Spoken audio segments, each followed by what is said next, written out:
ഋഷിയും ജിൻഡോയും തമ്മിലാണ് വഴക്ക് കിടക്കുന്നത്. അപ്പൊ കാരണം എന്നാന്ന് വെച്ചാൽ റസ്മിൻ ക്യാപ്റ്റൻ ആണല്ലോ. അപ്പൊ പുള്ളിക്കാരി ഒരു മീറ്റിംഗ് വിളിച്ചിട്ടുണ്ടായിരുന്നു. മീറ്റിംഗിൽ അപ്പൊ പുള്ളിക്കാരി പറയുന്നുണ്ട് ഈ ഫിസിക്കൽ ഗെയിം ഒക്കെ നടക്കുമ്പോൾ മനഃപൂർവ്വം സ്ട്രെങ്ത് ഉപയോഗിച്ച് തോൽപ്പിക്കാനൊക്കെ നോക്കുവാണെങ്കിൽ അയാൾ അപ്പൊ തന്നെ ക്യാപ്റ്റൻ എന്നുള്ള രീതിയിൽ ഞാൻ ഡിസ്ക്വാളിഫൈ ചെയ്യുന്നു പറയും. ഒരു വാണിംഗ് കൊടുത്തിട്ട് പിന്നെ ചെയ്താൽ പോരെ എന്നുള്ള രീതിയിൽ ശ്രീതൊക്കെ അവിടെ സംസാരിക്കേണ്ടത്. ജിൻഡോനെ പറ്റി മാത്രമാണ് ഫിസിക്കലായിട്ട് ചെയ്തതിന് പറയണേന്നും പറഞ്ഞ് ജിൻഡോയ്ക്ക് അവിടെ ഇഷ്ടപ്പെടുന്നില്ല. അത് കഴിഞ്ഞിട്ട് ജിൻഡോ പറയാണ് നിങ്ങൾ എപ്പോഴും ഇവിടെ ജിൻഡോ എന്ന് മാത്രമാണ് എടുത്തു പറയുന്നുള്ളൂ. എന്നെയും ഒരുപാട് പേര് ഫിസിക്കൽ അറ്റാക്ക് ചെയ്തിട്ടുണ്ടായിരുന്നു. അഭിഷേക് ശ്രീകുമാറൊക്കെ എന്നെ പിടിച്ചു വച്ചിട്ടൊക്കെ ഉണ്ടായിരുന്നു. അപ്പൊ ഞാനും പറയണ്ടേ എന്നൊക്കെയാണ് ജിൻഡോ പറയുന്നത്. അപ്പോഴാണ് ഋഷി ജിൻഡോയോട് പൊട്ടിത്തെറിക്കുന്നത്. അഭിഷേക് ശ്രീകുമാർ ആ ചെയ്തത് സമ്മതിച്ചു, നിങ്ങൾ സമ്മതിക്കാത്തതല്ലേ എന്നൊക്കെ പറയും. ഞാനും സമ്മതിച്ചിരുന്നല്ലോ എന്ന് പറയും. അപ്പൊ ഋഷി പറയും ഇല്ല നിങ്ങൾ ലാലേട്ടനൊക്കെ വന്നപ്പോഴാണ് പിന്നെ സമ്മതിച്ചതെന്നൊക്കെ പറയും. അപ്പൊ ഇതിനെ ചൊല്ലിയാണ് ഋഷിയും അത് കഴിഞ്ഞിട്ട് ജിൻഡോയും വഴക്കിടുന്നത്. അത് കഴിഞ്ഞിട്ട് എല്ലാവരും ഇത് നിർത്തുന്നു പറയാനായിട്ട് റസ്മി ബാക്കി കാര്യങ്ങളെല്ലാം പറഞ്ഞു കഴിയുമ്പോൾ ജിൻഡോ പറയും ഞാൻ മാപ്പ് പറഞ്ഞിട്ടില്ല എന്നല്ലേ ഋഷി പറഞ്ഞത്, അപ്പൊ ഞാൻ വന്ന് മാപ്പ് പറയാം എന്നുള്ളത്. ഇത് ചുമ്മാ ജിൻഡോയ്ക്ക് സ്ക്രീൻ സ്പേസിന് വേണ്ടിയാണെന്ന് അവിടെ ഇരിക്കുന്ന എല്ലാവരും പറയുന്നുണ്ട്. അത് കഴിയുമ്പോൾ ഋഷി പറയുകയാണ് ഇനി മാപ്പൊന്നും പറയേണ്ട,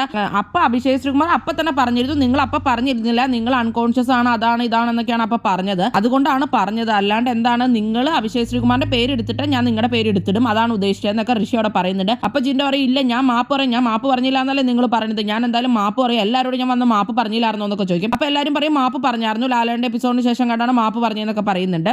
അപ്പൊ ഋഷി ജിൻഡോട് പറയുന്നുണ്ട് എനിക്ക് നിങ്ങളൊരു പേടിയില്ല ജിൻഡപ്പ, ഞാൻ കഴിഞ്ഞ ഗെയിമിൽ വെച്ചിട്ടാണ് പറഞ്ഞത് എന്നൊക്കെ പറയുന്നുണ്ട്. നീ എന്താ ആ ഗെയിമിൽ മാത്രം പറയണം, അതിന് മുമ്പത്തെ ഗെയിമിൽ അഭിഷേക് എന്നെ പിടിച്ച് അത് പറയണില്ലല്ലോ, നീ എല്ലാം പറയണം പറയുമ്പോ എന്നൊക്കെ പറഞ്ഞ് ജിൻഡോ പറയുന്നുണ്ട് ഋഷിയോട്. നീ ആരാടാന്നൊക്കെ ചോദിച്ച് ജിൻഡോയും ഋഷിയുടെ നേരെ ചെല്ലുന്നുണ്ട്. അപ്പൊ ഋഷി പറയണത് എന്തിനാണ് ഋഷിയോട് മാത്രം ഈ പുള്ളി ചോദിക്കാൻ ചെല്ലുന്നത്, എല്ലാവരും പറഞ്ഞില്ലേ പുള്ളി ഫിസിക്കൽ അറ്റാക്ക് ചെയ്തു എന്നുള്ളത്, എന്തിനാണ് എന്റെ മെക്കെട്ട് മാത്രം കയറുന്നത്, ഞാൻ ജിൻഡപ്പാന്ന് വിളിച്ച് അത്രയ്ക്കും ഇതിലല്ലേ നടന്നിട്ടുള്ളത്, ഇതിനു മുമ്പ് ഞാൻ നിങ്ങൾ എന്തിലാണ് പറഞ്ഞിട്ടുള്ളത് എന്നൊക്കെ പറയുന്നുണ്ട്. ഷീനി എന്ന ടാസ്കിന്റെ ഇതിൽ പിടിച്ചു വെച്ചല്ലോ, അത് പിന്നെയാണ് ഋഷിക്ക് ദേഷ്യം വന്നിരിക്കുന്നത് ജിൻഡോയോട്. അതിന്റെ ഇടയ്ക്ക് കുറെ മണ്ടത്തരാണ് ജിൻഡോ ചെയ്യുന്നതെന്നും കോർണറിങ്ങിന് വേണ്ടിയാണ് ഉദ്ദേശിക്കുന്നതെന്നും ഒക്കെ പറയുന്നുണ്ടായിരുന്നു ഋഷി. അപ്പൊ അതൊക്കെയാണ് ലൈവിൽ നടന്നിട്ടുള്ളത്. അപ്പൊ കൂടുതൽ ബിഗ് ബോസ് വീഡിയോകൾക്കും ബിഗ് ബോസിന്റെ ലേറ്റസ്റ്റ് ലൈവ് അപ്ഡേറ്റ്സിനുമായിട്ട് ഈ ചാനൽ സബ്സ്ക്രൈബ് ചെയ്യണേ, സപ്പോർട്ട് ചെയ്യണേ.